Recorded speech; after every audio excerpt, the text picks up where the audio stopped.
Okay, hey, hi, welcome to the Acid Left, another Beyond Linguistics reading group session. We've actually just almost finished Adorno's Dialectic of Enlightenment, which you can see on our YouTube channel. And we're beginning now the reading sessions encompassing all of Mark Fisher's finished works. So basically Capitalist Realism, which will be followed by Ghosts of My Life in January, and the Weird and the Eerie from March. So basically these reading sessions are taking part now on Zoom between myself, Adam Ray Adkins, regular co-host of The Acid Left, One Dime, who's a brilliant new YouTuber who talks about critical theory, politics, coming from a kind of very, I suppose, anti-fascist, but also anti-capitalist angle. Yeah, basically just socialist. Yeah, okay, socialist.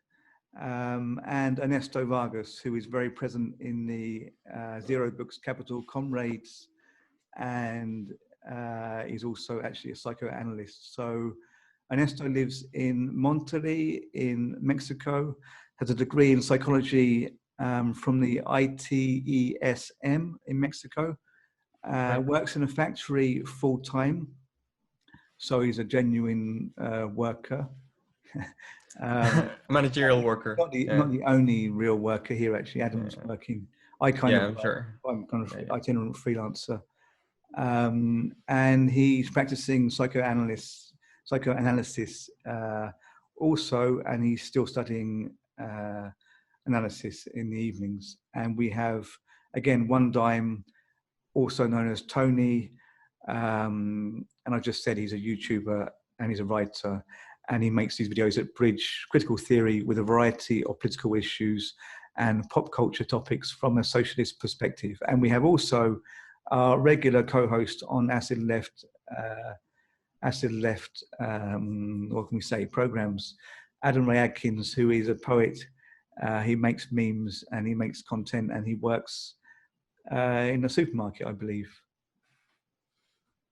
Yeah, I mean, this is something he does. I don't think it's his it's my passion. Food is my passion. It is his passion. He also does Acid Left. Home from work. Yeah. So basically, I'm really happy to be here talking about Mark Fisher's work, going through it in light of his kind of recent surge in popularity, which sounds almost daft because he's been like super popular since way before he even published Capitalist Realism, which was, I think, 2008. But he's published this book in 2008 as one of the first few books published with Zero Books, which was an imprint basically started by Tariq Goddard with Mark Fisher and a few other friends. And yeah, basically as one of the first books, it was the kind of book that propelled Zero Books as an instantly recognizable publisher of accessible left-wing theory books. From then on, the book's relevance never really waned. It's always been super relevant, a really kind of great resource for the left, but it's kind of suddenly become even more relevant. Maybe I'm seeing this from a very kind of online left perspective, because I'm looking always at meme accounts on Instagram, at the Mark Fisher meme group on Facebook, etc. But there's no doubt that suddenly there's this kind of renewed interest or increased interest in capitalist realism and Fisher's work in general. And I think it's partly tribute, apart from him being pushed by a couple of major figures of the online left, like Joshua Citarella, it's partly because he kind of foresaw a lot of things that are happening. So he unfortunately passed away, took his life as it is in early 2017. But, you know, just on the cusp of the Trump presidency, he kind of foresaw this acceleration of post-truth politics and the way in which capital would disregard truth and culture and discourse as a means of strengthening capital, of capitalism. So, I mean, kind of interesting. Also interesting that it was just on the cusp of a kind of explosion in in online left expression, which kind of accompanied the rise of Trump, the immediate aftermath of the Brexit vote, etc. The realization that the right wing had this kind of quite good grasp on online campaigning, but the left didn't. So you suddenly had this kind of growth of left memeing and left YouTube production, etc. And it's interesting to kind of think that Fisher would have probably seen the huge potential of that, but also he would have seen the drawbacks, because there is this massive potential that one can get there, that one can express themselves as a leftist online and reach an audience. And Fisher was very much into that as a blogger, and obviously he kept his K-punk blog. And one can imagine if he was with us and if he was maybe a bit younger, for sure he would be part of the left tube or bread tube and memeing community. But on the other hand, you can see how this kind of memeing of left issues, and actually, in fact, the memeing of Mark Fisher, who's become a kind of meme topic, it kind of it impedes the left as well. It's doing exactly what Fisher said when he talks about capitalism co-opting the left, co-opting left musical forms, co-opting left forms of expression. That there's this kind of thing that social media pushes us to produce things at breakneck speed, to consume things very quickly, so we can't make kind of intelligent, reasoned analyses. And Fisher was kind of saying that capital prevents young people from reading, from theorizing, and from thinking things through. He says this very clearly in Capitalist Realism. So you wonder whether he would have been a bit torn between the potential of online media and the negative aspects. And actually, he did have a couple of Facebook pages. At one point, he had this one called, I think, Get Into the Sea. And at one point, he had this kind of meme thing going, Summer is Coming, I think it was. I think they both had their own pages, and they got quite popular. It preceded kind of like the left meme activity we see today. Get in the Sea was like a catchphrase from an English comedy. And it was like, what he was saying is like, there's all these things, capitalist things that we need to chuck in the sea. Summer is coming. It's just something he kind of, I don't know, he got into this phrase, summer is coming, meaning we can see the light at the end of the tunnel. We can see, the end of capitalism. He was very enthused by Jeremy Corbyn's popularity. So he was kind of engaging in this before the online left as we know it took its current form. So that's all very interesting. But what we can do here is speak about Capitalist Realism and then the later books, and also show our memes, because we've all made memes. This is something that I didn't say earlier, that part of our reading groups, the Beyond Linguistics reading groups, is that we make memes in response to our readings or artworks. In this case, we all have memes today. And we can discuss Capitalist Realism in relation to the memes. I think this is significant because Capitalist Realism starts with an observation that via looking at Children of Men, that what capitalism does is it rids art of its value. So in Children of Men, this 2006 film by Alfonso Cuarón, this kind of dystopian film that looks at the UK in the year 2027. In an opening scene, you see a shot of a museum. There's this guy who's kind of preserving art in this museum that no one goes in, and that no one will ever probably go into. So he's preserving art, but art is kind of rid of its audience because people are too consumed with dystopian things that are going on. So I think with that, we see that Fisher considers culture very important to the left, and it kind of goes on through the book, and then actually the closing of the book. I'm not wanting to kind of spoil the book, but the closing, he hints at culture as a means of kind of breaking through the impasse that capitalism presents. It's like the very end of the book. So I think Fisher really, in a way, is a kind of continuum of the Frankfurt School and the efforts of Benjamin and Adorno to say that culture should play a major part in any left revolution, communist or socialist, shall we say. So that's just some opening thoughts and why I'm kind of excited to be here. And I think we'll just get straight into it and have maybe One Dime talk a bit about his kind of take on the book, and we can just start Sure. that with one of his memes. Yeah. Okay, so just go. I mean, go ahead. yeah. So before showing the memes, like I think like for the audience, it's important to know generally just what capitalist realism as a concept is. And because people listening to this might have already read it or looking for a little guidance on understanding it, or just curious. But Fisher really just describes capitalist realism sort of as a pervasive, omnipresent atmosphere that there is no alternative aside from capitalism. And what is different about capitalist realism is not so much that its ideas are groundbreaking theory. He derives a lot of his ideas from thinkers like Frederick Jameson, Slavoj Žižek, and to an extent like Deleuze and Guattari.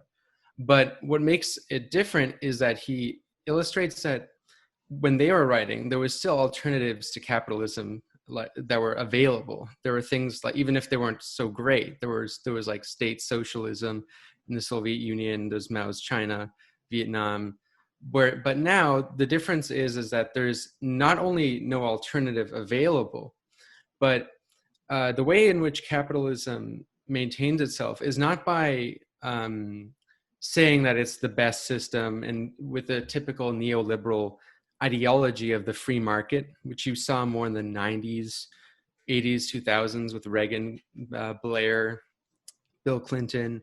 Now, how capitalism really maintains itself is just by really saying that there is no alternative. There isn't anything. It's really attacking everything else.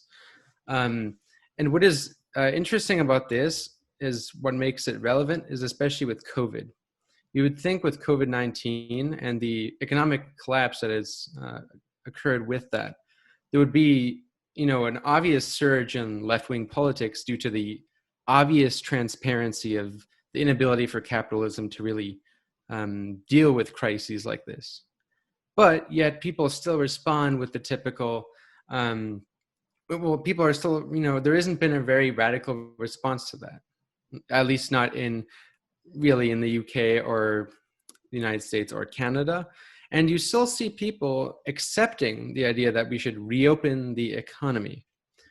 We need to go back to work. We need to reopen it. And when people like AOC or Jeremy Corbyn suggest paying people to stay home, you hear the response saying, "Oh, where are we going to get that money from?" And this attitude, in my opinion, is an example of what capitalist realism is. It's not ideology in the sense of a doctrine, but rather a set of presuppositions that are omnipresent with everybody, not just right-wing ideologues, but even, the general public. It's this idea that not only is something alternative to capitalism not going to work, it's not even thinkable. And that's how I would describe capitalist realism. If you want me to get into my meme, there's a lot of like great parts in this book, but since we're talking about the first 4 chapters, this quote particular, the one that's on the screen, is one of my favorites just because it illustrates, like just the horrors of capital. And it's from if people don't recognize it, that's the facts meme, where like the guy just throws a book in your face and it's like facts, and it just looks all ridiculous, and it usually has something there like, it's used in a lot of like different political memes, but this one's pretty like straightforward. I mean, capital is an abstract parasite in a vampire and zombie maker, but the living flesh it converts into the dead labor is ours, and the zombies it makes are us. And like it's interesting because like in somewhere else in the book, he kind of quotes Nick Land, I think, where it's like capital is like this thing that just basically sucks the whole earth dry. It just takes everything. It just destroys the environment with it. It takes everything with it. It subsumes everything, and that's of course been rapid with the privatizations that have occurred with like neoliberalism. And the thing is the people who are the biggest losers of all are really the people living in it. And I think it's like this point is something that you wouldn't have to, I mean, it makes sense without the context of the book itself.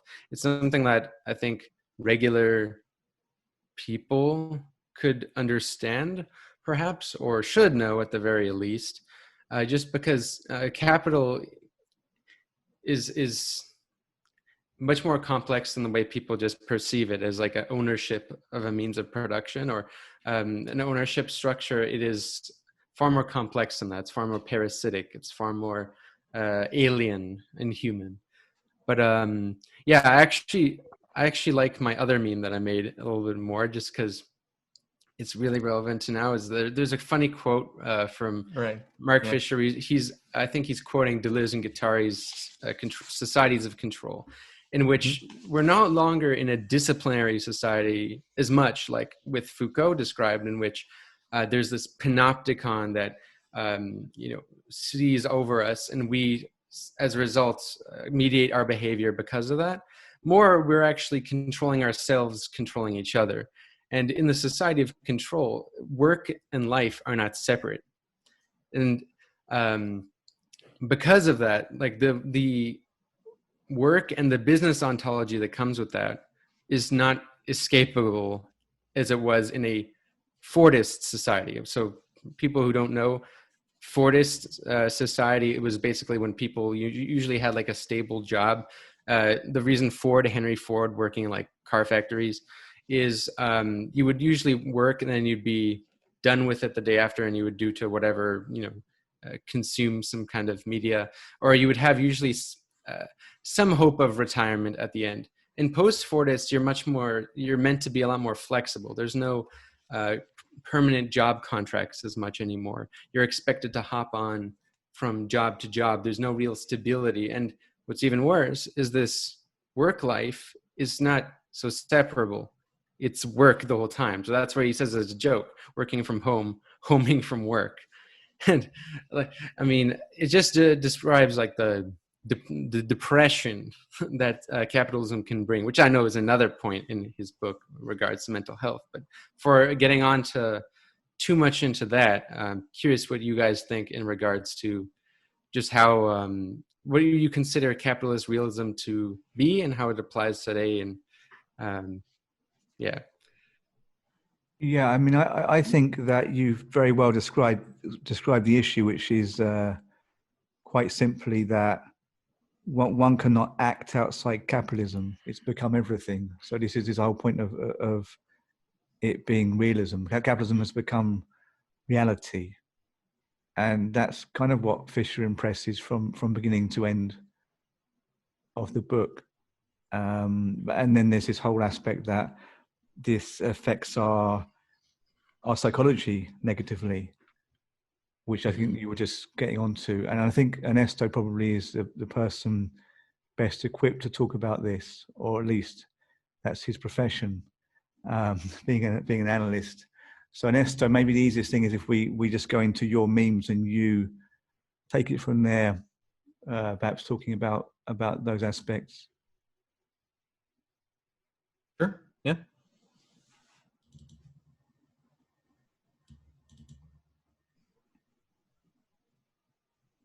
Okay, here's one.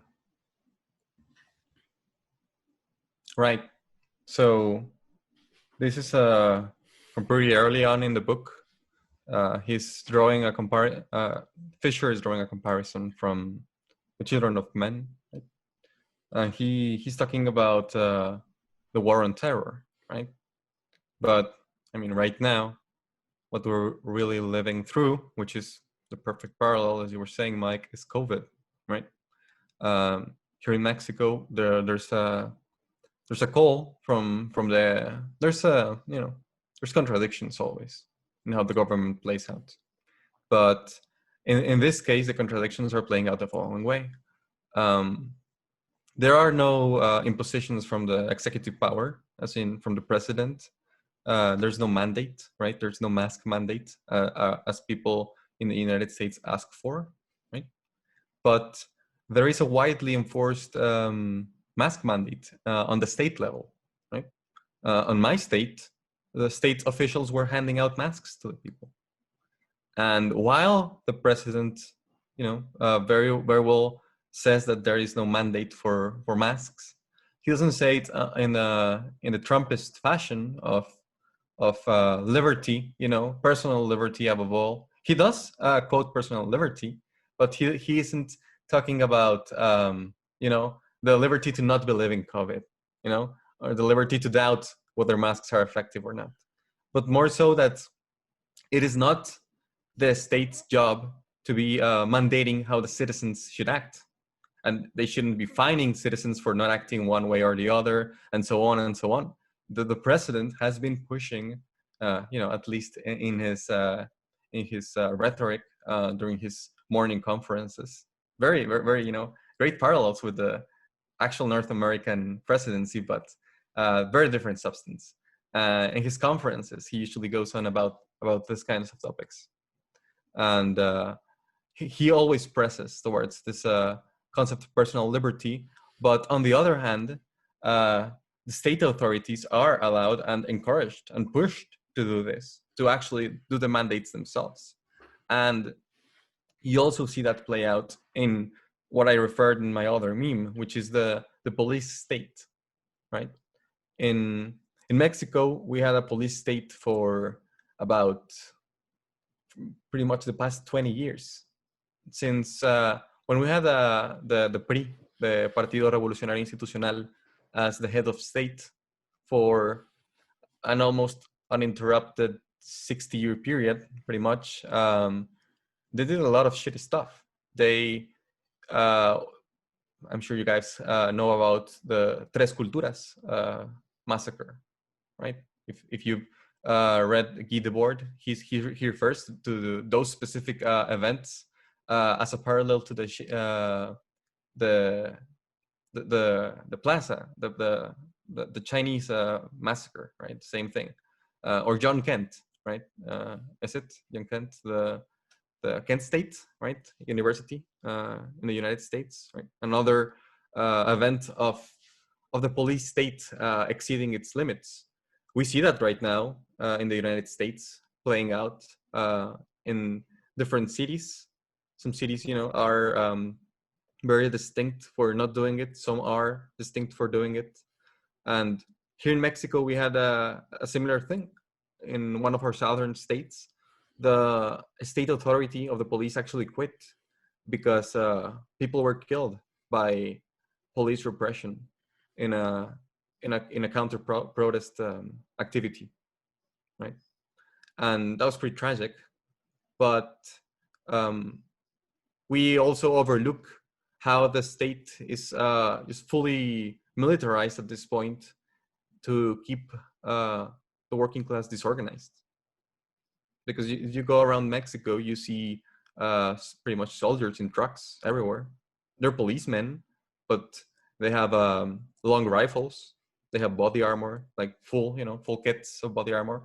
I understand that in the United States there has been, some incidents of this happening. This has been the story in Mexico for the past decade, pretty much. And right now we've been living a kind of a transition away from that, because this imposition of the police state that you see playing out in Children of Men, and I'm sure that Alfonso Cuarón both referenced his own lived experiences here in Mexico in the narco states, and as well as, he also, I'm sure, from aesthetic perspective, that he brings a lot of the Gulf War conflict and so on also into the mix. But speaking of Mexico, we had a story of this play out for a long while, and it's hard to deal with it because we're trying to move away from it, but it's not that easy. I wonder how the United States will do it, because the United States seems keen on moving forward on the police state. I don't know how it's playing out in Europe, but this is worrying. Just sorry to come in. Yeah. I mean, there was a massive increase or a massive accelerated militarization of the police after 9/11. Yeah. And then it was justified by further terrorist activities like Paris and another kind of, I would say minor, but they were obviously they didn't feel minor to the people involved. But terrorist attacks in Europe that basically were used as a means of frightening people and then putting more heavily armored police onto the streets, and just the way that happened in a way that it would roll out across Europe, so that if you went to major European cities over a period of a few years, you suddenly started to see them all become more militarized, either through police with kind of very military looking gear, or through the actual army, often having an unprecedented presence on the streets. And this is happening again with COVID, or there is this kind of like use of COVID, I mean, to justify controls that probably won't disappear when the threat's gone, because I mean the threat isn't as big in terms of terrorism in Europe. And actually, if you take Rome, Italy, where I lived for a few years as an example, a lot of the ways in which they restructured the city, putting in roadblocks, so you couldn't simply drive through, and means of disrupting even the flow of people walking through the city, and security on churches and things, which used to be just open spaces. The way in which that was done to justify, the way in which that was justified by the Jubilee year of the Pope. So this was like a big Catholic celebration, which would mean many, many people coming into the city over the course of that year, which was a few years ago. The way in which all those things just stayed after the Jubilee is, really, really something telling. You can really see, how these things operate. And I just wonder how many of the measures in terms of COVID will stay, or at least a precedent is set. So you've got ways of now telling people to stay at home, and they stay at home. You can use that in the event of a virus, or even a suspected virus. Can it be used for other reasons? Once people are allowed, they're kind of accepting, and it's kind of permitted or allowed, the government will tell you to stay at home. How much will this become the norm? For me, I find the most terrifying thing with COVID is less the police state, really, because like you said, that's been going on since, it's been exacerbated after 9/11, but it's really been going on since Richard Nixon, really, like, and at least in America, and obviously exacerbated in UK with Tony Blair, particularly with the cameras everywhere. But where I find now is the most really terrifying realization with COVID is the fact that capitalism's flaws are so transparent.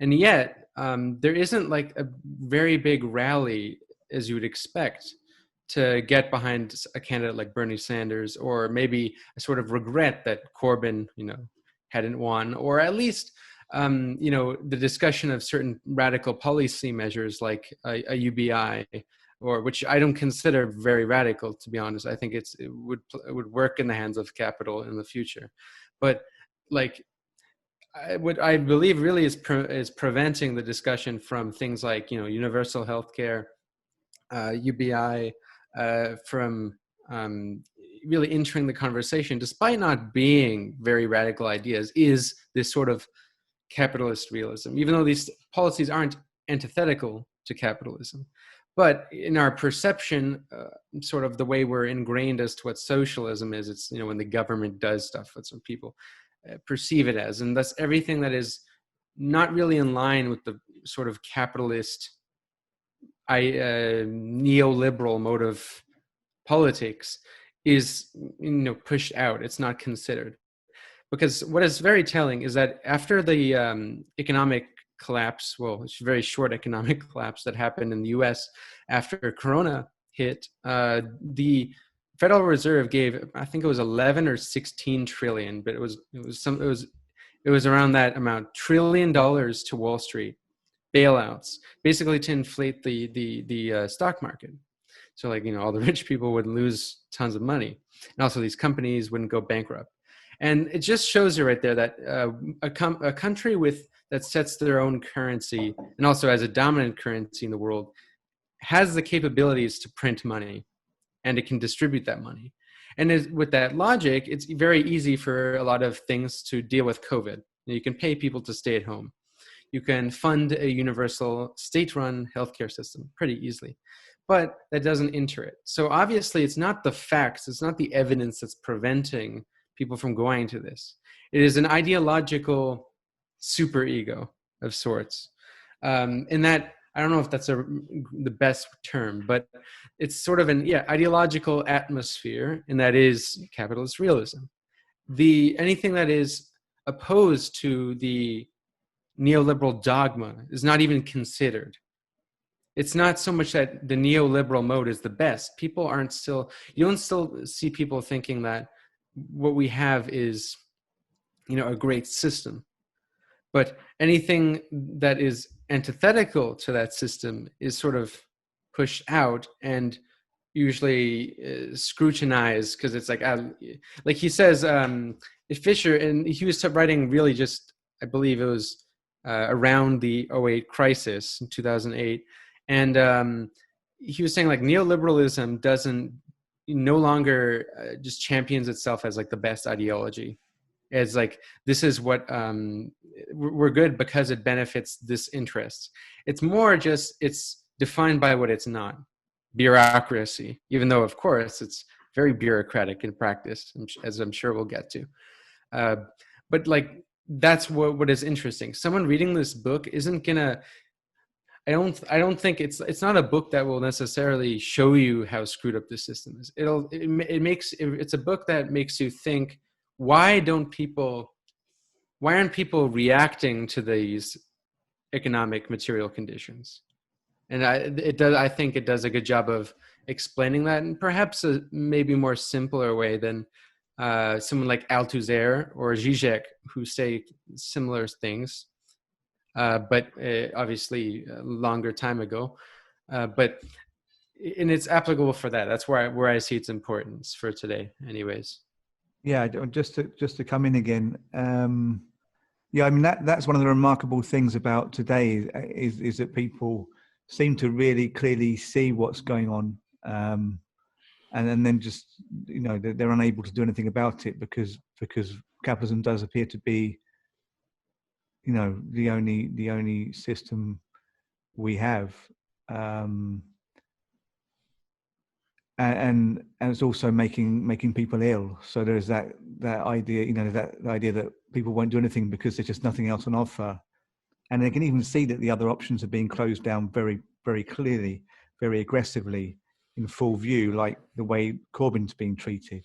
So that the right wing of the left party in the country will be used to dismantle the left wing of that party. And it's very clear that this is like coming on down from the ruling elite that have ways of influencing the Democrats in America or Labour in the UK, etc. But still nothing can be done. So there's that kind of feeling of just like the forces are kind of set against us to such an extent that there's almost no point acting. And having the army on the streets or militarized police obviously is a huge signifier that makes people think, well, there's not much we can really do here. But also, people literally get ill because the way capitalism is set up. So people get depressed because of capitalism. But of course, that's not to say that there are not concomitant chemical processes in the brain that are also responsible for being depressed. But it's a good segue, actually. Yeah, one of the major themes. Those can be those can be put in motion by capitalism, by the stress of the system. So we have a meme up here by Ernesto, which will take us into that. And Ernesto, I know you have quite a lot to say on this. So any thoughts? Sure. Well, I'll read the text first. Right. It says, instead, that is, of accepting the vast privatization of stress that has taken place over the last 30 years, we need to ask, how has it become acceptable that so many people, especially so many young people, are ill? And I think one of the best points of entry into this kind of ideological study, of mental illnesses in society might be places like the Red Pill community, right? Because I don't think that these people are, let's say, too deluded, right? They have their ideological delusions, but nevertheless, they detect something. I think that it's one of the most capitalist realism, realist ideologies that there are around in the dating market, and they have a parallel. It's a with good a example, whole, actually. Really. yeah. They have a parallel with a whole subreddit on Reddit called "Female Dating Strategy," and I find it very interesting. No men are allowed to post on that subreddit, so it's only women discussing women issues, so to speak. And it's very interesting how they construct a whole theory that they talk around, and it's also very capitalist realist because they talk about low value males and high value males, right? Which seems like an exact counterpart of the red pill ideology. It seems like superficially, but when you go into it, you realize that what they consider a low value male are pretty much social capital. They're talking exactly about that. They're talking about social capital, right? And when they talk about a low value male, they characterize him, as a boy, pretty much, as a man who doesn't have, like independence, so on and something, a toxic male, pretty much. And high value males aren't woke men, but rather responsible men, men who put in the work into both a relationship and their actual, obligations. And that's what they see as high value males. And what they see as low value males are, like social parasites, pretty much. It's touching on the right sentiment, but it still has this layer, of total capitalist mediation. They don't, go beyond like why, doesn't go into that, of course. It just says, let's see things this way.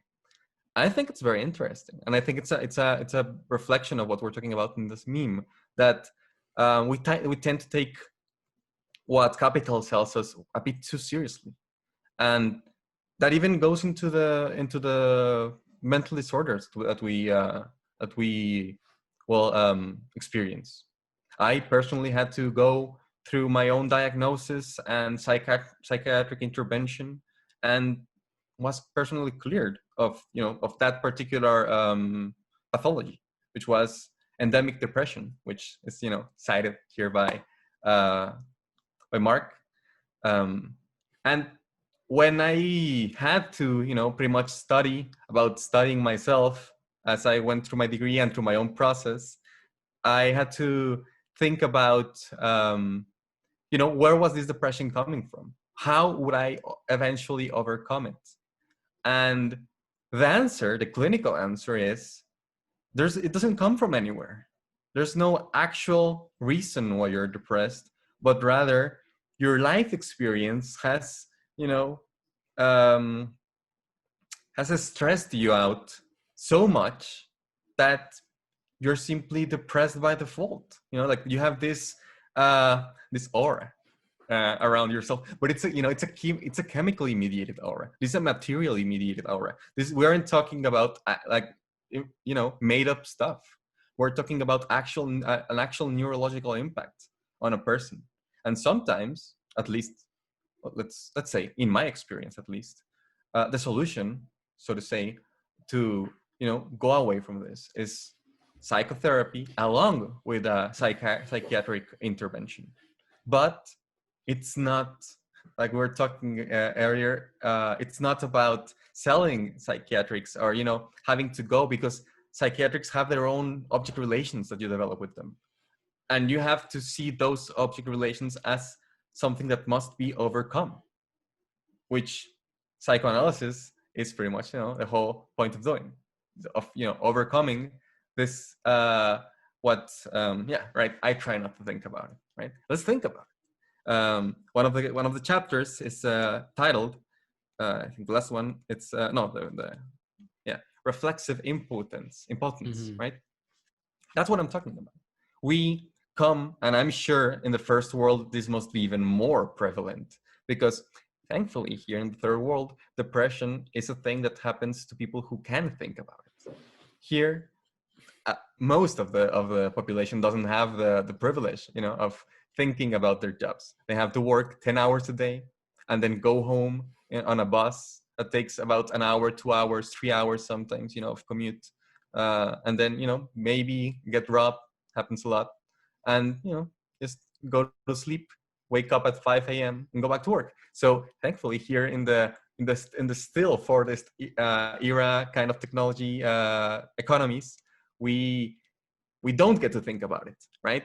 But my impression from the book and from talking to people, in the first world, is that this is very heavy, like psychologically, because this has been the reality for everyone on the Anglosphere for decades, right?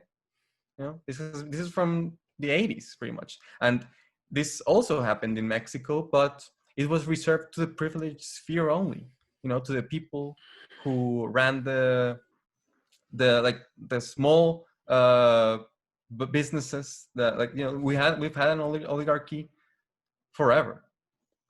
You guys kind of clean up every now and then, which helps keep capitalism alive a little bit longer. But yeah, let's try to think about it. Let's try to think about our relations. And even if we make mistakes, if we go down the red pill route, what does that teach us about our understanding of reality? Is there a way that we can step out of that perspective and embrace a new one? I hope so. I'm really, just real quick. I'm really glad you brought up the red pill, because I didn't really think about that. That's actually like the red pill psychology, which I think is very well embedded in, like, it's manifested in Jordan Peterson. Like, Jordan Peterson is like the pinnacle of that.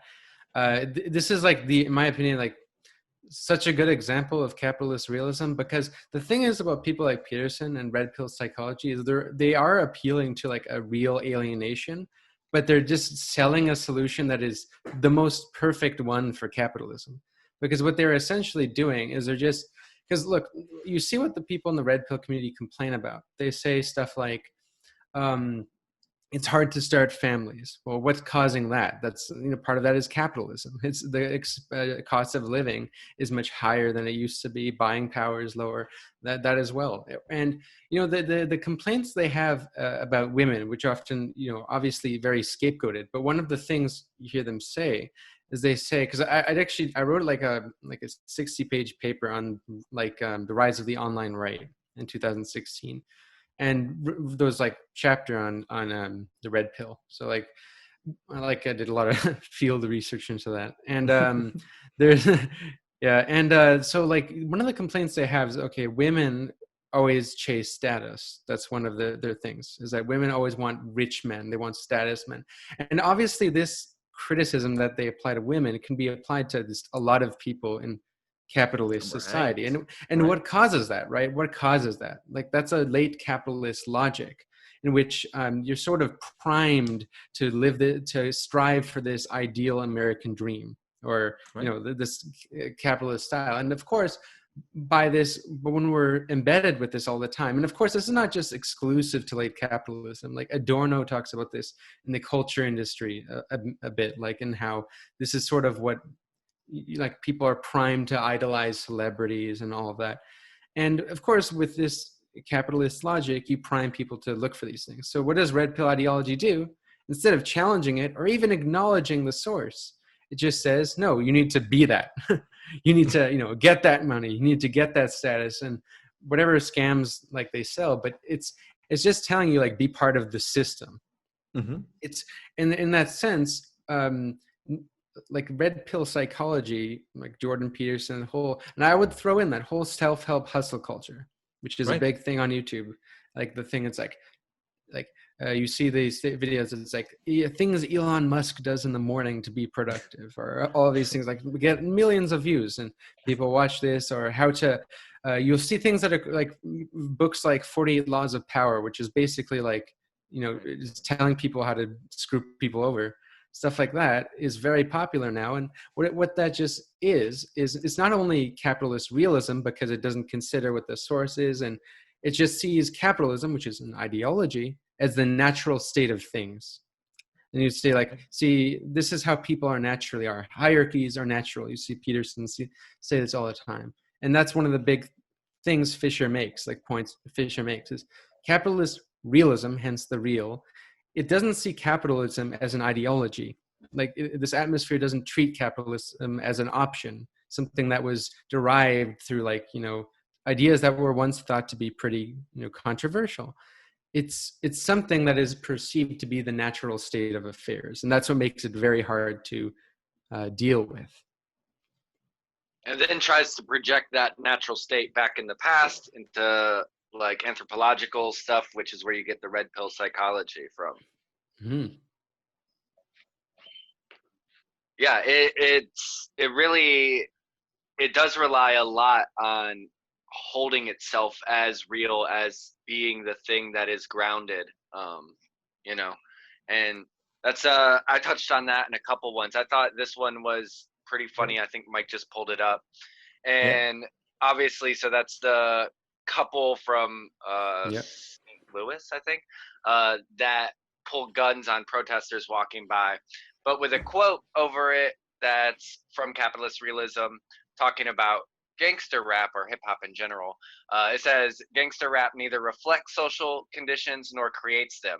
The circuit whereby hip hop and the late capitalist social field feed into each other is one of the means by which capitalist realism transforms itself into an anti-mythical myth.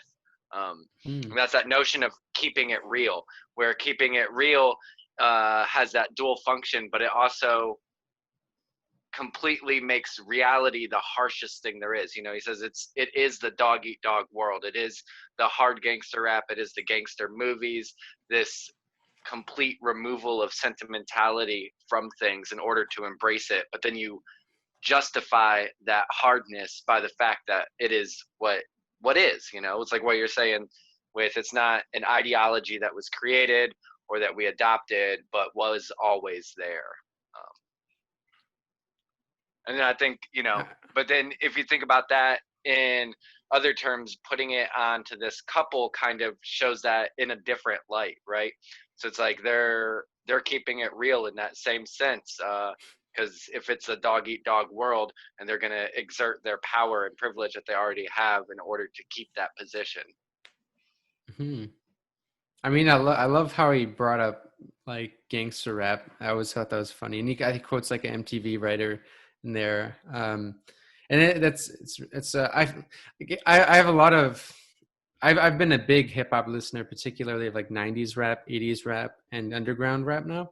So it's like it couldn't be more accurate as to that sort of atmosphere being in a lot of like mainstream hip hop. Is that part of what makes like an authentic rapper is like, at least in this climate, that's not so relevant now, but like was the idea that this sort of rapper exhibited these like rough, poor, like difficult conditions, and also finessed their way through it. Like they dealt drugs, they got their money. And it's sort of interesting because like there's not so much, and there are with like like a lot of good rap artists, but it's overwhelmingly the atmosphere is not really directed to like the neoliberal system that sort of really exacerbated a lot of these economic conditions in which these artists are rapping about.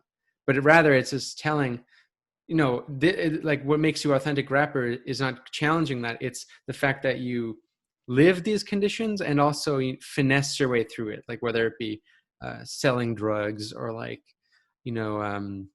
whatever, selling out shows. Yeah. However it be. Well, it's displaying the hardness of the system itself, Mm-hmm. like back at it, being shaped and molded by it. And yeah, I have to say I'm a pretty big hip hop fan as well. But yeah, it's not succeeding necessarily in a certain field, but showing that you are real because of the griminess of your conditions in that sense. Mm-hmm.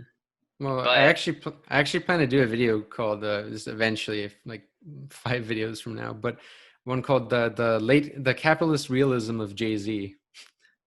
It's sort of like a way to. Yeah, you're gonna talk about the story of O. No, so I want to go. Well, look, I'm going to go that towards the end, but I want to start with Reasonable Doubt because there's like a trajectory, right? He talks about like struggling in this system, and he's more actually kind of sort of critiquing the system in that like album where he says like I think like, why are, drug dealers like looked at this like as horrible, immoral people, while people on Wall Street who are also crooks like get away with it and whatnot? And he's kind of like talking about how you can't like make it having like a regular job, and you can't even get jobs being in like the African American communities he was from. But he also like, there's this finesse in this, like how I get through it. But then when he got famous, and that you brought up story of OJ, everyone knows that song, is that he's just saying like, what you got to do is you can just be like me, get rich like me. And he doesn't consider like the luck factors at play, and the fact that he's sort of a Machiavellian guy. And not everybody is like that. And yeah, it's interesting. It does illustrate this realism. It's not even, there's no effort whatsoever to challenge capitalism that creates these conditions. It's just, this is the state of affairs. This is reality. And this is how you finesse your way through it. Yeah. So this is another one brought up. I tried to highlight some kind of like horror to the modern city, to like this kind of gothic scene going on here. The quote is, the mental health plague in capitalist societies would suggest that instead of being the only social system that works, capitalism is inherently dysfunctional, and that the cost of it appearing to work is very high, which is what we've already touched on several times. And I like the first couple chapters in this book. He really, Mark's writing flourishes with this emphasis on horror, with this emphasis on like the Gothic, the vampire. He brings up John Carpenter's The Thing, or even Children of Men, where it starts off as kind of like an existential horror, right? It's like humanity not being able to produce the new is a pretty terrifying thing, because as he lays out with, like Mike said in the beginning, this emphasis on culture, he says, if a culture is not producing the new, then it's stagnant, and it is no culture at all, because culture kind of relies on this creation and this inherent upturning and novelty to things. But when it stops doing that, it becomes, not anything to celebrate at all. But we don't look at things like that. It's not readily accepted. When we see the mental health plague in capitalist societies, it's not often seen as a contributed to through systemic issues, and like Ernesto brought up made the meme where I try not to think about it. That kind of makes me think exactly how COVID's been dealt with, at least with the people I know in the, the workplace and around towns here. It's like, almost at the first couple months there seemed to be hope, and I felt very now naively hopeful that this could kind of trigger something to actually allow people to channel that into something greater and make some structural, like, big structural reforms or challenges to the system. But well, there were the George Floyd protests, yeah. Earlier, yeah. But right, like, yeah. I mean, I see what you're saying. No, that's true, but I meant more in the way that, like, directly with COVID, as in, like, you might even get something akin to like a disaster socialism, like, or war communism, as Zizek suggested, where you could actually kind of deprivatize some stuff, nationalize some things, and actually get beyond the profit motive for people and allow them to envision something better. But what I get now is people still worried as hell about all this stuff, if they are, seeing everything going on in the world, and then ending their, discussion of being concerned with, but what are you gonna do? Like, they want the stock market to keep going, because what are you gonna do? They have no other method there. And then speaking of The Thing, I made two The Thing related memes. This one using the same quote. Adam, just going to come in there, because you weren't speaking of The Thing, because we were speaking of The Thing before we came on, before we started recording. So just because unless I missed it, you just said, speaking of The Thing. But I said to bring in the public on that, because we were speaking about The Thing before we started recording. Sure. Yeah, I was speaking on The Thing more in depth before recording, but I did mention it with the horror and the vampires. So Mark brings up the thing, John Carpenter's the thing, comparing it to Deleuze and Guattari's reading of Capital as this monster that is, much like a parasite and able to replicate, to consume and subsume things. So like the subversive elements that are around are able to be taken in. And this is one of the quotes that is one of the strongest quotes from the book. One time made a meme using it as well. So I just used, the guy's head, and it's the capital as an abstract parasite from there. I think, the zombie and the horror writing and imagery throughout that is so strong and gives you something to really latch onto if you're not super familiar with leftist writings. I read this book at first shortly after it came out, and I remember during the Occupy movement being involved with that and getting so many people to read that book as one of their earlier interest into any kind of like theory or philosophy, and it always caught on with people, and I think that writing there is a pretty strong example of why. It is a good gateway into theory, and I hear that from a lot of people in groups. It's like a gateway into like a lot of people reading like leftist theory like this, because it is more easier to read in comparison to some of the people he derives inspiration from, like Frederick Jameson and Zizek. Oh, yeah. I mean, compared to Jameson, it is completely like a different field. I love Jameson, but yeah, it's so much easier to read Fisher.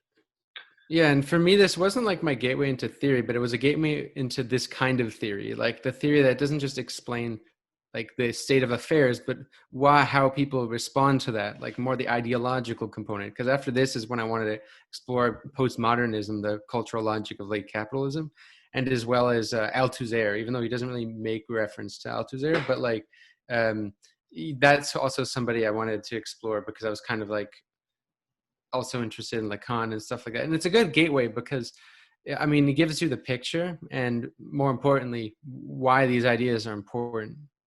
And from there, you kind of have like a decent base where you can go into other stuff. It's like what I'd recommend a lot of my friends who are like kind of starting out and like reading this type of stuff. I think it's more powerful to like get someone to like read this than Marx's Capital, because Marx's Capital is so long and like dry. Whereas like, obviously like more important, but like it's just so long and dry. Whereas this, you can get like a, very powerful, understanding of some stuff pretty fast. Yeah, if I can just come in again. Yeah, I mean, I think it has a lot of Capital's themes, and that's partly what makes it so useful as a quite a short read, which is relatively simple as well.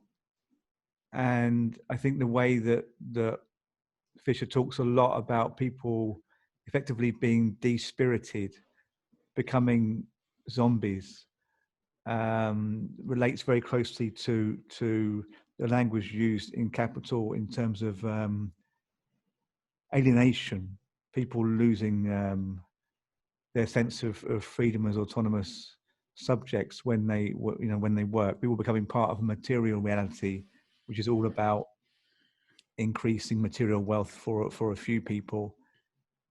It's just interesting there where Fisher, again, going back to what I said at the beginning, grounds this all in the kind of loss of a genuine cultural experience. And that's what you kind of get off him talking about Cobain kind of, Kurt Cobain of Nirvana kind of emoting, kind of being very angsty, but it being basically to no avail, that he's kind of railing against something, but there's nothing kind of really coming out. And then you get into rap and they're doing a similar thing, but they're using basically different signifiers.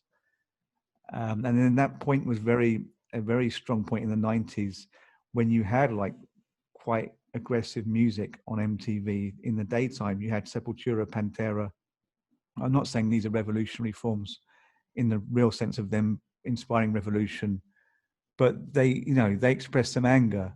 And then suddenly you didn't have this anymore, and you had rap, and you had and you had shortly after you had like Oasis and Blur, these British Britpop bands. They were a very kind of sanitized version of metal and grunge. They weren't really metal or grunge, but they were kind of sanitized rock, kind of a 3-chord, very, very systematic 3-chord rock. Certainly in the case of Oasis, and I really see that Fisher is pointing at this correlation between us being emptied of kind of, shall we say, spirit, without getting religious, and there being no kind of viable art that can kind of like make us feel something other than just being material parts of the capitalist system. And I would say that is really the aim of the book, and it's kind of useful because it addresses something. I mean, if Marx is saying that we're reduced to material, and he's also a materialist, I mean, he's also going along with that we need to be just material to address all this, because if we get lost in spiritual concerns, they can easily be manipulated, and actually we go far from like the source of all our woes, which is our material oppression. But on the other hand, you get people who always want to return to the material and neglect the spiritual at the same time, neglect the sense of the humans with intrinsic meaning. And I just kind of question to what extent there'd be any point in a revolution without the kind of spiritual or cultural correlate, because what would you be filling human shells, human objects with if you weren't kind of porting in some kind of spirit, under surature, which means, by that I mean crossed out, like a kind of a spirit but not a religious one, a meaning. And I think the question is, and how do you bring that meaning into life so as to give the subject worker reason to fight, the objective machine of capitalism. And I think it's great that a book that's so crucial to the left at the moment, certainly more in our circles, but I think also activists of Bernie Sanders and the Corbyn movements no doubt would be familiar with the book. That this book has a strong cultural aspect, and actually Capital doesn't really. Marx doesn't really get onto that, and you think, well, okay, well, he's an economist, of course, and Adorno doesn't really get onto the economics because he's a musician who's into aesthetics. I think it's good that we have that there. So then, it's not that hard to then conceive of a movement that is materialist, but has some kind of, is in tune with the fact of us needing to be culturally aware. And of course, this whole thing of making memes, the left making memes, I think, is part of a need for people to express themselves. And we're very lucky we're in an era when anyone can express themselves in this way, more or less, and get their work out there and have it appreciated at least by a circle of friends. But it seems to be that's almost rushing in to fill a void, that there is no kind of sense of there being, there is no culture which is incisive and which might oppose this bullshit that confronts us daily. But then, people find and invent that through their phones and on Facebook. And it's kind of like a lot of it, they're kind of failing because you throw something out there and it's so immediately superficial that it doesn't really catch on and ignite anything in terms of a revolutionary movement, clearly. But the perpetual attempt to put something out there, I think, indicates that there is a strong need on the part of young people to engage culturally with left issues.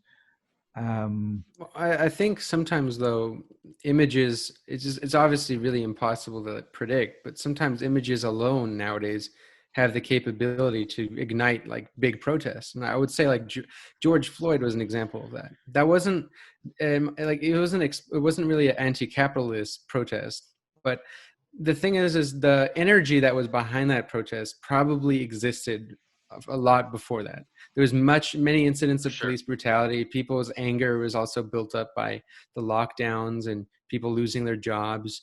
And that recording of George Floyd, the thing is that incident has happened many times, like of similar degrees, but because it was all encapsulated so potently within that recording, that is enough to sort of ignite a lot of people. Like the timing of an image video, sometimes it can do a lot, even though it's probably not exactly what you're describing, Mike, as regards to like artistic production, because it's not really that, but just like in the digital age, like little images, videos, like the virality can really spawn a lot of things, because we are in a digital world, and sometimes that it's a little bit out of our control. But in more regards into the prior point you were making about the spiritual material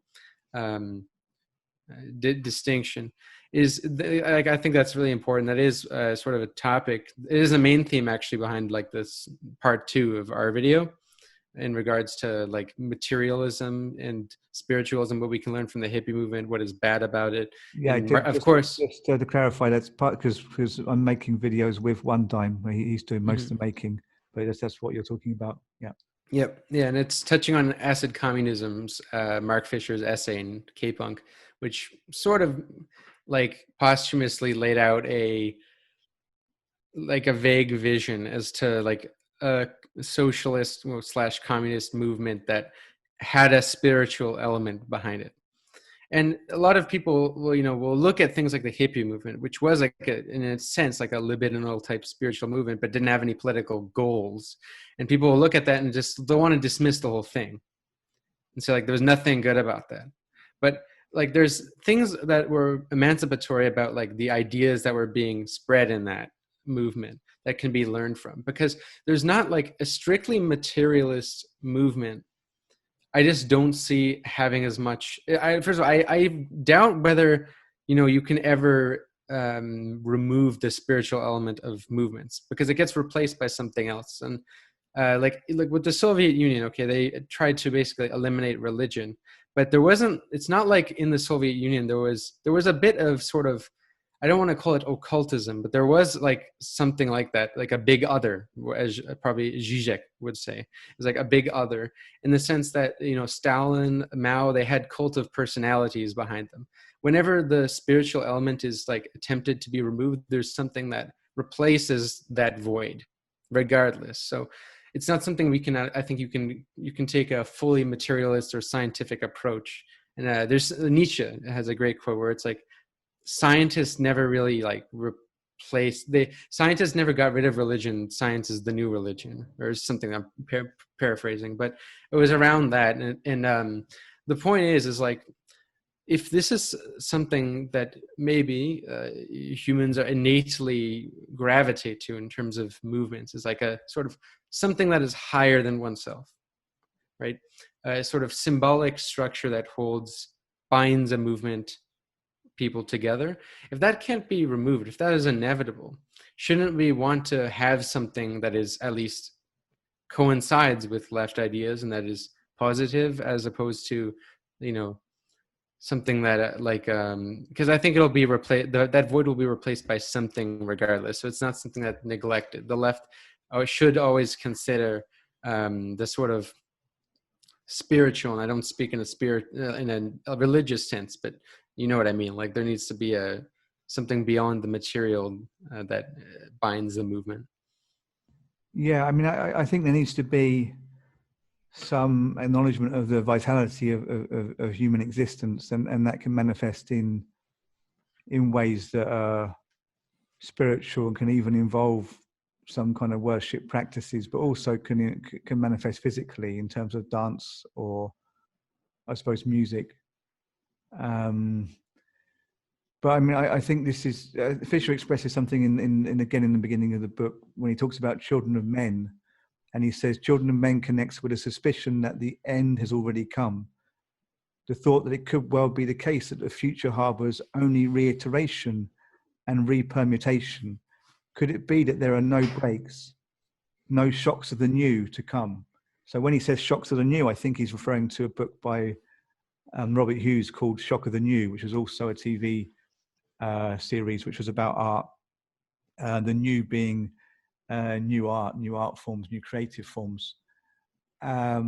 And when Fisher references the children of men in this scene in the museum, this museum which is closed, which has like a number of artifacts, you know, from art history, such as Michelangelo's David, the big sculpture, which is in Uffizi in Florence. But the sculpture is damaged in the film, and the leg is kind of propped up. It looks like it has a prosthetic leg. You know, this part in the film is kind of says that art is dead as such, and in a way, it's, if you think about it, it's moments of newness we need to feel alive, to feel that we're not just objects. We need to have that kind of like constant input of fresh life, of something valuable beyond just objective reality.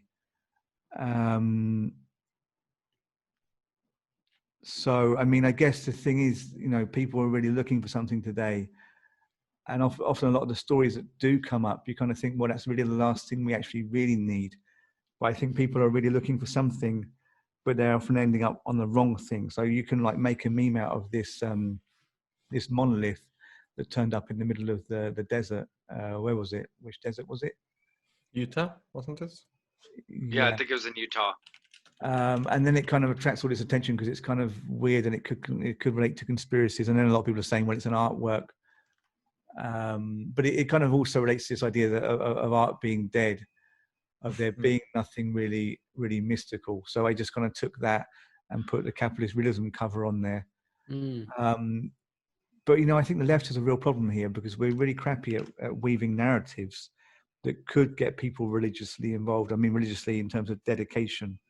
You know, that we should have the greatest narrative known to man. The narrative is that we overturn the ruling elite and set up a society that is you know, that provides everything everyone wants, that is equal, the first equal society that ever existed, run from each according to their abilities, to each according to their needs. Isn't this like a great story? It's like basically, you know, it's basically the Bible but better. But you know, we can't get anyone interested, and then you get people getting really into the QAnon narrative, and that I would say without doubt the QAnon narrative coming off was it 4chan and then Reddit. You know, that must have swung some votes in Trump's favor. So it's like, you know, shit, they did it again. They had like the alt-right pushing some votes in 2016. I think that was exaggerated. I think, to be honest, that it just appealed to already existing Trump supporters, I think. But it doesn't mean that it was still powerful. Like, well, I think that it's like you're dealing with some things like cruelty to children that maybe embeds in the subconscious of a lot of people who don't even like look at 4chan and Reddit, because the stories got into the New York Times and the Guardian and CNN. There was British grannies who were spreading it all over Facebook. I think I saw like a study.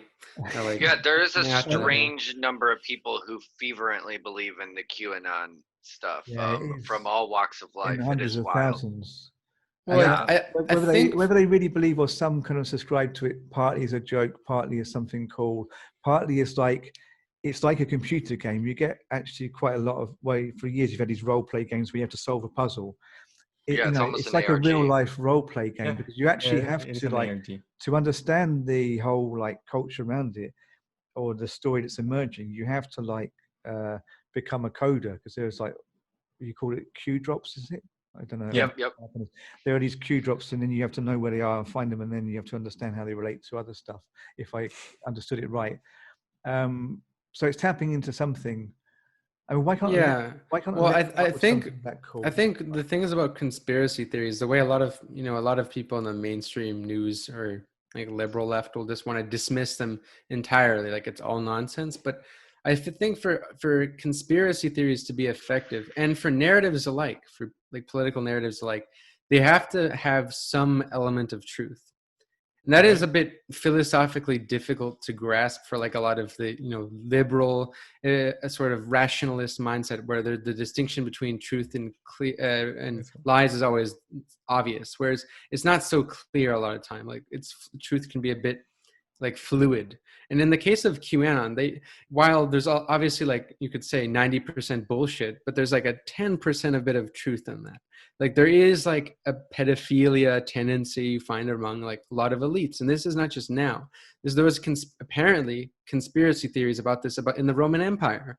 Like these existed for a long time. Like it's the idea that when people reach a certain pinnacle of power, right, they sort of no longer have methods of they no longer know how to pleasure themselves because they've experienced everything, and they strive for like the most insane, disgusting things. And yeah, so there is like an anti-elitism, anti-establishment type of sentiment in QAnon, but obviously there's a lot of BS in it, and of course there's the cult of personality around Trump, it's a bit religious in a sense. And the thing about narratives, how I see it, it has to have some element of truth, and there also has to be a big other, right? As I'm sure Ernesto, you're familiar with like being in psychoanalysis. It's like a big like Lacanian concept that Zizek draws, and it's like this symbolic structure that is a bit bigger than oneself that gives meaning to things, right? And the thing is, the annoying thing is, if you have those things together, you can get a powerful narrative, no matter if it's packed with a ton of BS. And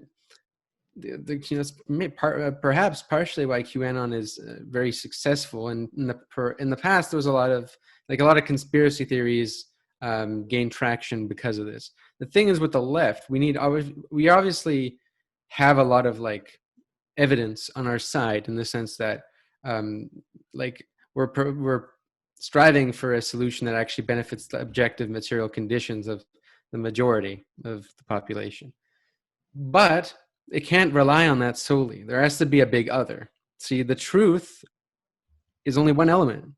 There's another element in there. And perhaps that is, like Mike, what you're referring to is that void can be sort of filled or taken up by a form of abstract cultural production or of some sort, something that is a big other. Regardless, any left movement cannot rely solely on just the fact that we have the facts. You can't rely only on that. There's obviously something greater. That's where materialism. Yeah. I wouldn't rely so much on having the facts. I think people have to want a revolution for them. You can't really sell it as like, hey, this is a material fact. Marx proved it, and he was a scientist. Or he was a sociologist or economist or whatever. I think the Capital is obviously a highly biased book, and the whole of Marx's work. I mean, he has a bias.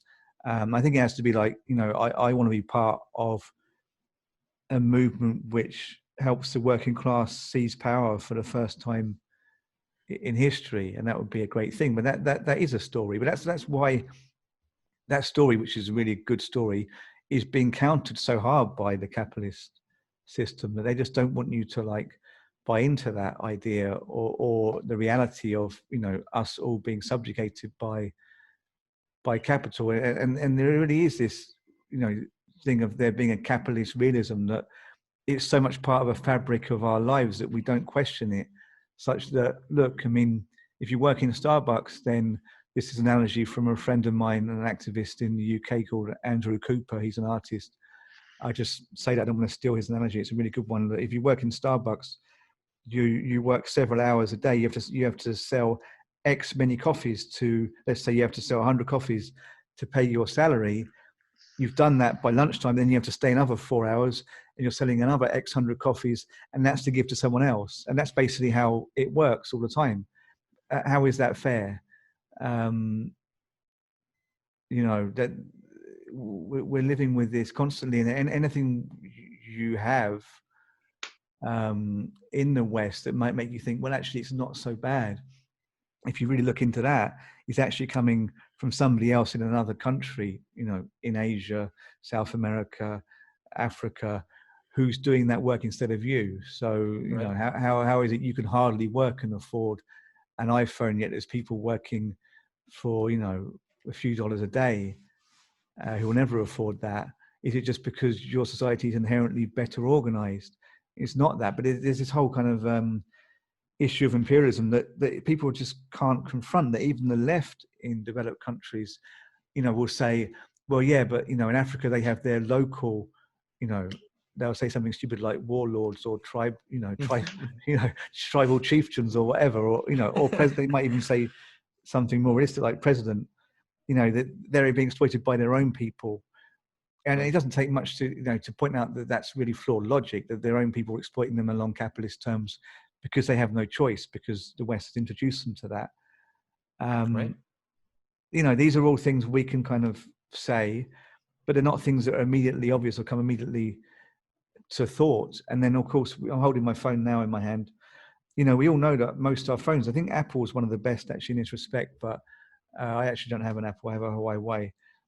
Which in a way are called. No, I think Apple does use slave labor. Yeah, but I think like they to less of an extent they've really addressed this. They do. It's true they do have. They're still kind of involved, but it's not to the degree of most other phone companies. But in any case, if you have a phone, then basically you're somehow wrapped up in this, unless you've bought like one from one of those few ethical companies that don't have any components from child mining or whatever.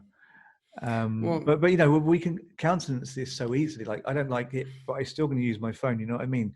I'm not thinking about it. It's also it's hard to make moral arguments against capitalism, and that's like one of the things Fisher also points out is like it's yeah, but this is why I think it's not. Yeah. Sorry, because I kind of didn't get there. Sorry to interrupt. No worries. It's not really the moral argument. It's like I kind of ended up on a tangent, but we could, if we explain that story properly, it's like they're screwing us all over, and we could all be better off if we weren't like taking labor from child slaves for our phones, etc.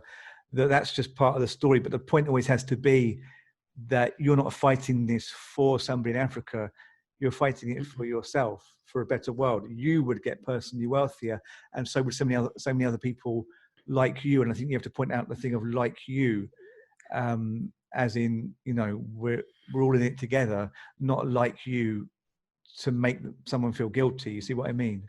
Yeah. But still, though, it's still an appeal to self-interest.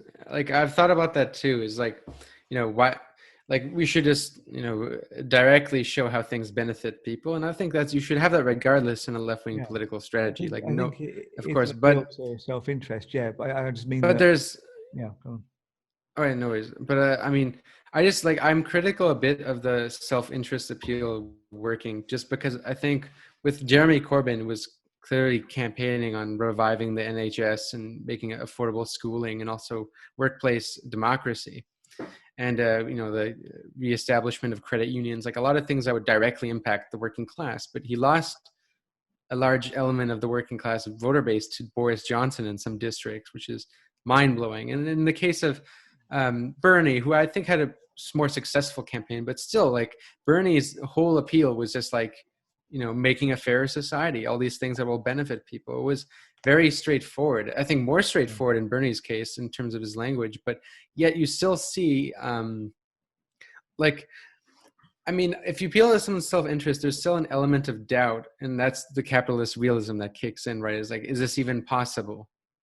We're so primed to think like these things aren't possible. Like, I remember one thing I like to always tell my friends about is like an appeal to sort of socialism is like workplace democracy, which of course is not like, it's like, and that's not communism or like the end goal of socialism, but it's an element of socialism in that the workplace should be democratically organized, and also workplace ownership. You should get a share of the place you work at. And even then you get the rebuttal I get to that a lot is, well, wouldn't that be disorganized? Wouldn't it all screw up? Aren't people need like authoritarian leader, the people need leaders, and you have this like element. So what I mean is, that's not like, I don't want to be defeatist, but rather I think an appeal that is socialist cannot only be like a self-interest rational appeal, if you know what I mean. Like, it has to have something that is a bit bigger, larger than life. I think that's I agree. Yeah, I think that's where the big narrative comes in. But I think that Yeah, I mean, I think both. I think we've established that both are needed. So yeah. we need an ARG that by the time that you're done playing, we've created communism. Yeah. Yeah. Well, I think maybe we should be working on that. Maybe there should be like, okay, we've got our memes, but they're not really creating a narrative. They seem like memes seem basically incapable of creating narrative. That's the whole thing about internet memes. But that is where capitalism is pushing like a speed of consumption of images online. But it doesn't have to be that way. I think there may be ways of like, putting the best kind of creative talents together to make some kind of narrative through film or gaming. I don't want to be too defeatist, actually, like to like backpedal a bit. Is like, I do think there was a bit of like an element of success in the Bernie campaign, especially when it comes to rhetoric, because he did reframe a lot of issues. Number one, popularizing the word socialism, even though what he was proposing was more or less like radical social democracy with socialist type characteristics, but he popularized the term socialism. That enough, when you have like a word that is a bit destigmatized a little bit, it allows people to at least be open to exploring what it is. Mm-hmm. Because the thing is, it's not like a lot of people, are learning about socialism and being like, I don't really like this stuff. It doesn't make sense to me. It's a lot of people just don't look into it. There's just the narrative and they don't bother. And because of that, there's that, baggage associated. And breaking the baggage with things is sometimes powerful. And I think what the right did is not so much that like, these like far right memes, like necessarily, it didn't make like people be like, yeah, I'm going to become a Nazi, but rather like the popularization of very like far right bigoted things made it sort of broke the boundaries a bit, and people would go a little more into like fascist type territories.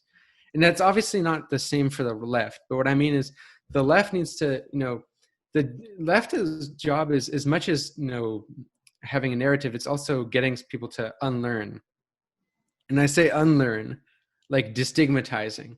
That's a part of it, like just popularizing certain things, and it makes people warmer to that. And in that regard, that's one thing I think Bernie Sanders was good at. It was, number one, it was good at sort of, destigmatizing socialism. And two, it was, I think, clear that Bernie Sanders was an anti-establishment candidate.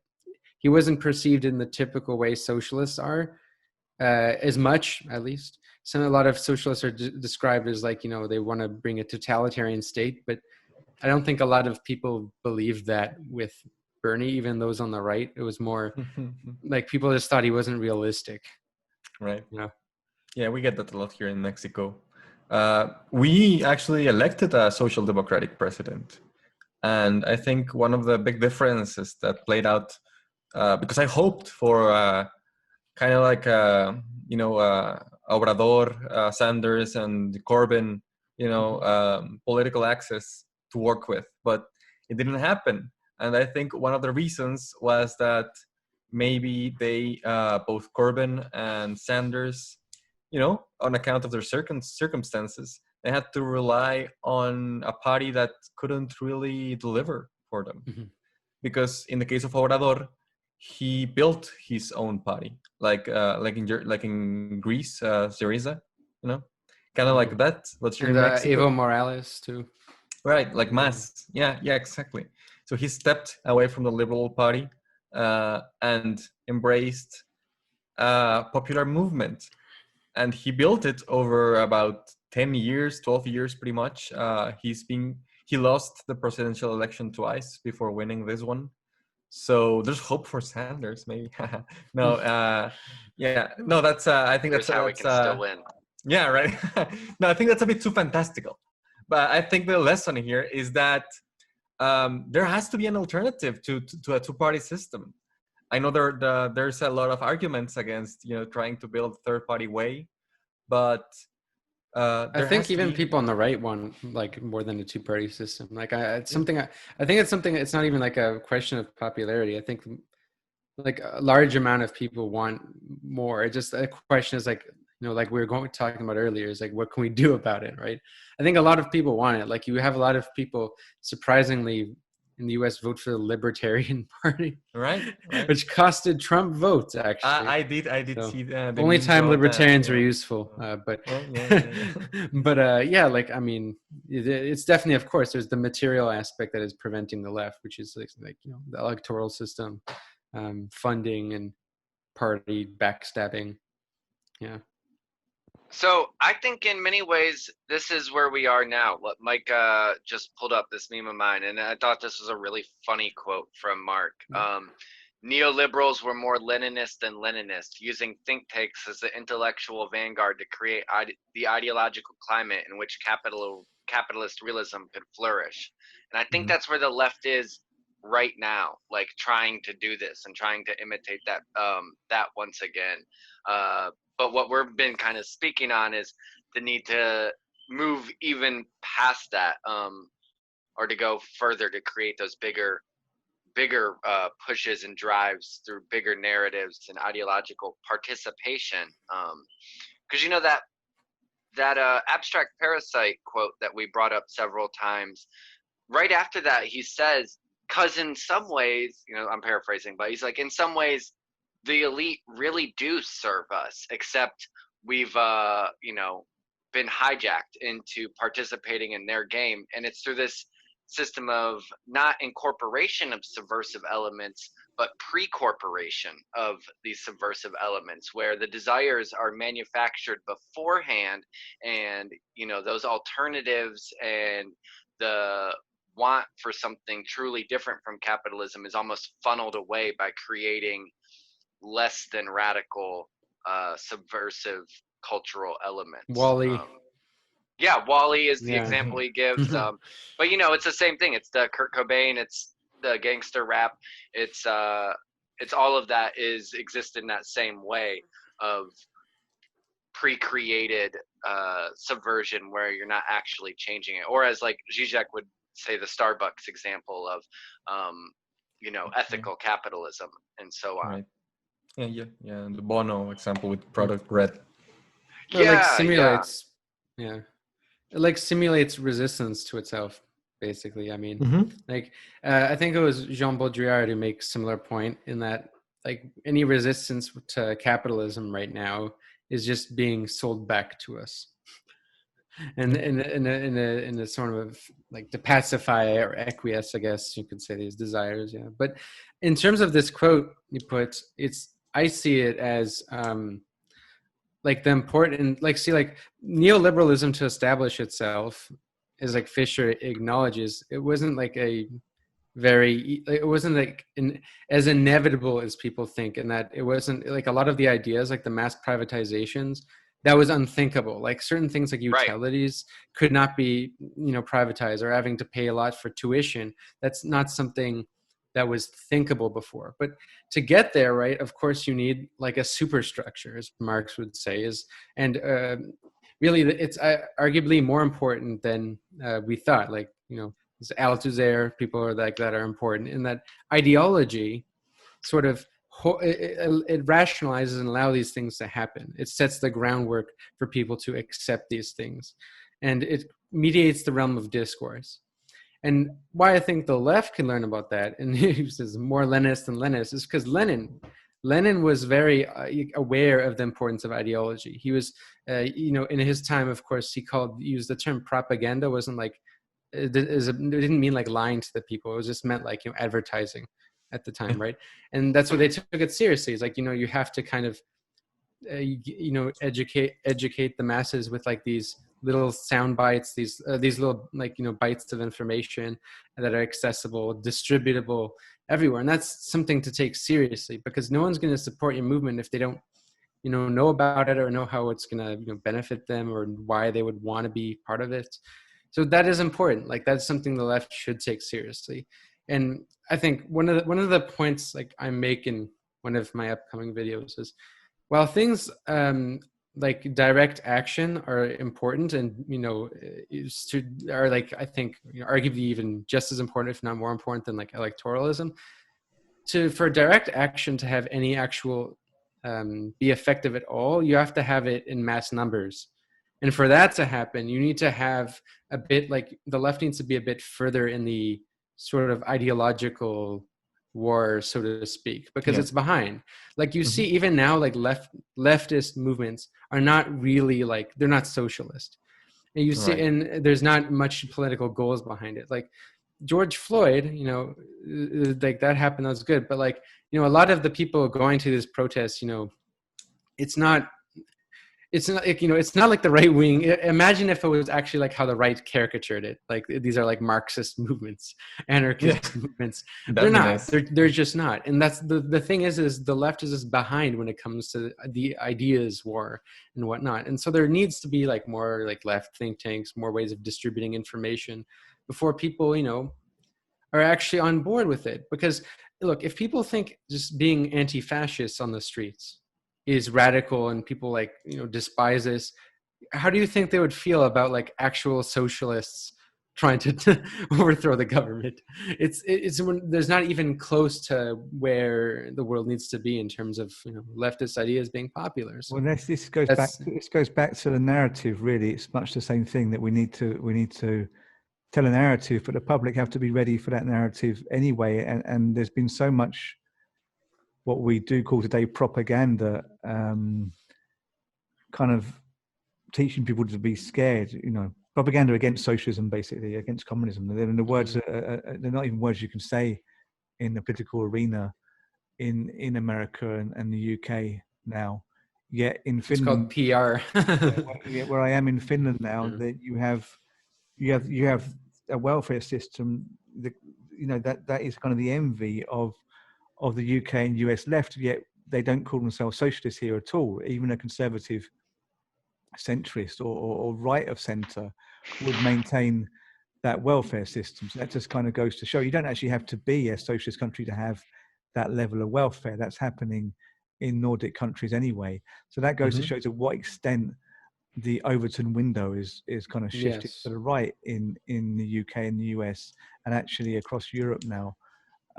So, you know, I think we need to be able to tell our message. It's a question of educating, of explaining that this stuff isn't bad in simple ways that relate to people's lives.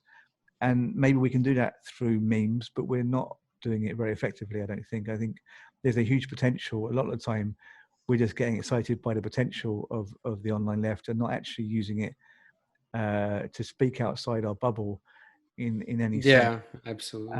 I think that, you know, it's interesting that we're speaking about Fisher, and I'm going to have to probably wrap up on this point.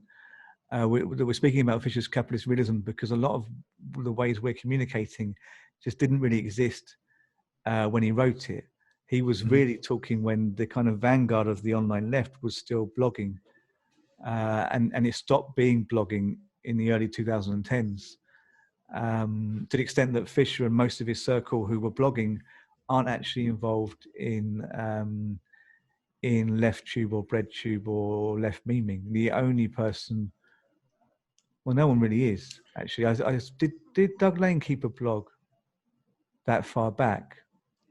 Or I don't know. Yeah, but he had a old podcast. He had a podcast, yeah, but not I don't think a blog. I mean, basically, nobody who was heavily active has their own channel on YouTube. It's very interesting this, but I mean, I think Fisher would have been, you know, very excited about these potentials. But on the other hand, I mean, it just kind of reiterates his point that all this stuff will just be used against itself, and you know, I think the Fisher memes kind of point this out. I mean, a lot of Fisher memes really miss the point of Fisher, but it's not so much the message as just that they're memes, and that you can't really explore, you know, concepts of socialism, communism through memes. They can be a catalyst. They can kind of keep spirits up. I think that's more what they're doing, is that you see this, you see that your friends, your comrades from across the world, they're with you. But actually, a lot of the time, what you're getting off them, I think, for a lot of us, is a kind of frustration that actually this isn't really working. And I think what you have here is beyond what Fisher talks about with capitalism co-opting culture, that he talks about through Cobain and rap, and then there are several other examples in the book, I think. We get this thing where that's exactly what's happening with memeing, but at the same time, it's so glib. By that I mean it's so kind of surface and so trashy that we're starting to go, well, this just isn't working. And that just how bad it is, and how much that even left messages online reinforce capitalism, or actually literally like generate data, therefore capital for Facebook, Twitter, Google, etc. That it's so obvious that it's making people say, hang on, this can't be the answer in itself. We're going to have to go back onto the streets.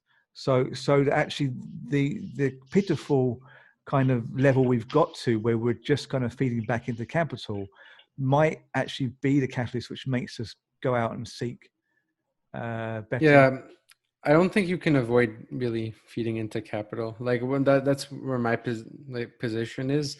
And I know there's a lot of people like you who are very well aware, and a lot of leftists aren't, which is why it's important, who are like aware that like the left is being co-opted and feeding to the system. Obviously people like you, Peter Coffin, are aware of that. But I don't know, the way I see it is I don't think this is that avoidable. No, it's not really at this that. stage. I mean, the speed at which it's happening and the extent to which there's no real moment of there's no real moment that you have to yourself as a leftist, just communicating a leftist message of any kind of intrinsic value, of any, of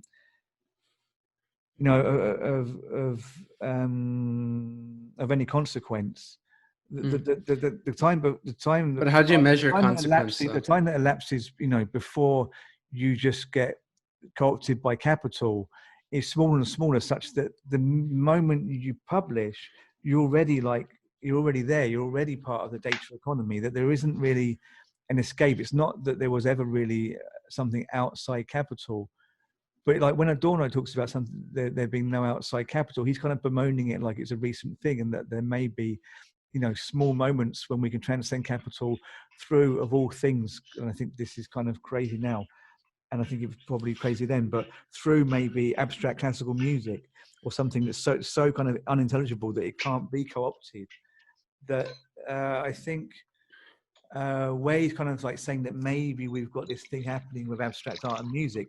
I don't think we would even say that now. I don't think we would say that maybe there's this kind of like moment of wonderment where we can transcend capital majestically for a few seconds. I think this would sound silly and terribly bourgeois. I think that just because actually there's no point you could be in a not a lecture theatre, a concert hall, and going, oh yes, or rather not going, oh yes, actually doing nothing and just going off and disappearing into the music. And Adorno would say that's a moment of shudder when you break through the falseness of capitalist society. You become one with a natural object, etc. I don't think anyone's doing that in the concert hall because they all have a phone in their pocket. They know at any second might have, a message, or in their handbag or whatever. They might have something that's going to pull them away from that transcendent moment.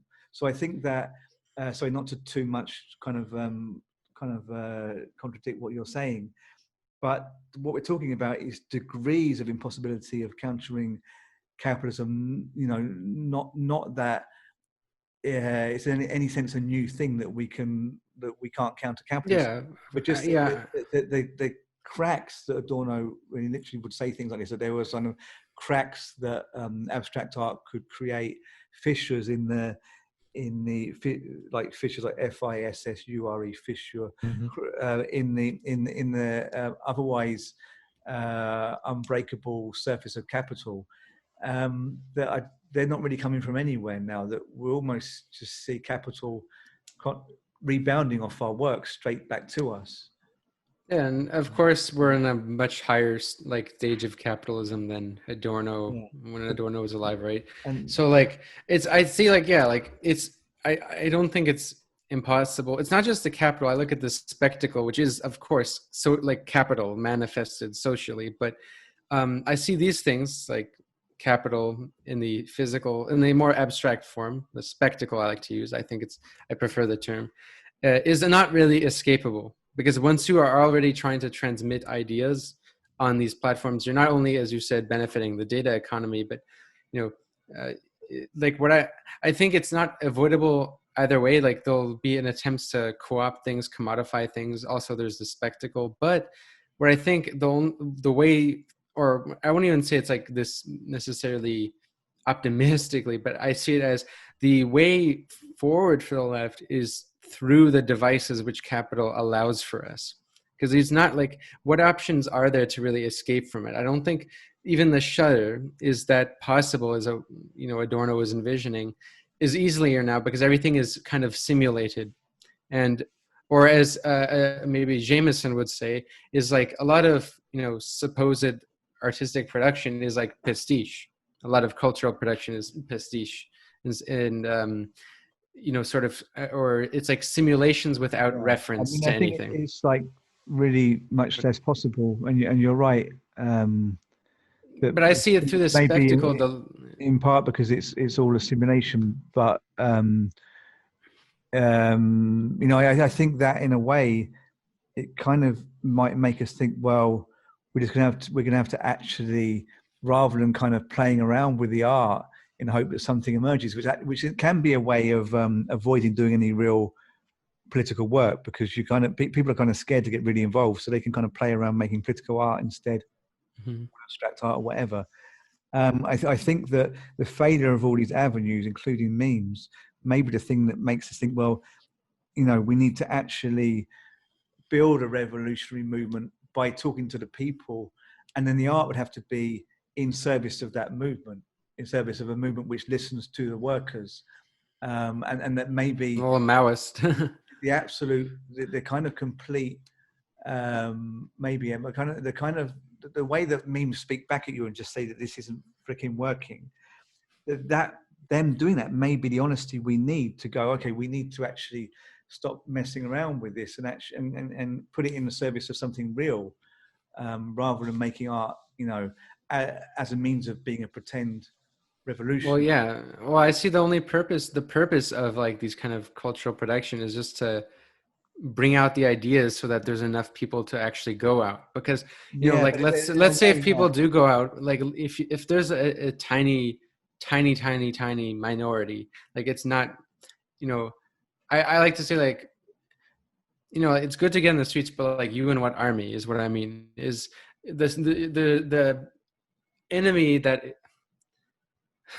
we're like left is up against is just frankly so much more monolithic, and really requires a mass movement. And to get there, that's what I see is the purpose is just the ideological terrain needs to be more advanced by the left, so that there's actually enough people who will want to go out there, because we're not blank slates. Like we're not like, it's not, you can't really do what Mao would want to do in China, where there's a large of the population was in China's case illiterate, and there was, as he said, people are the most purest revolutionary in when they're blank slates, right? Because when you're in a blank slate, there's controversy with that, but you'll see what I'm getting to is what his presumption, like Mao, is that because of that, people, when you don't have like this ideology or propaganda, you're just looking out for your family and your needs, and as a result, these peasants he saw as revolutionary. But obviously now we don't live in a time at all like that. We not only are a time where like the class distinctions aren't as aren't as pronounced, but even though there are the material conditions that look, we still have like a large working class, but it's not like everybody is able to get access to ideas all the time. It's not like people, we're not like blank slates. People are born into a neoliberal ideology now. We have all these things. So the LARP of the left, before we can expect people to just, go out there, these ideas have to be challenged. People aren't going to want to go out in the streets if they think that like it's going to result in totalitarianism. That's true. That's very true. And I don't like that Mao quote, because my God, protecting your family is already a form of ideology. Not that all ideology is bad, but we should probably wrap this up and continue next time. These last couple minutes I've liked, but it made me think of a meme, and it's please have a revolution. I showed you my meme. Yeah. Okay, so I think that there's been some good points. So, I mean, ultimately, we would hope that we could speak through memes and through reading Fisher, and this may lead us to have some kind of feeling about where we might move in terms of concrete politics. We're going to have a public talk at some point in December. We'll announce that. It will be on Zoom or Discord. Okay, so thanks for being with us, and we hope you join us for the second half of Capitalist Realism in a couple of weeks on this same YouTube channel. Okay, thank you. Thanks, guys, for joining us too. Yeah, thank y'all. Thank you. Thanks, everyone.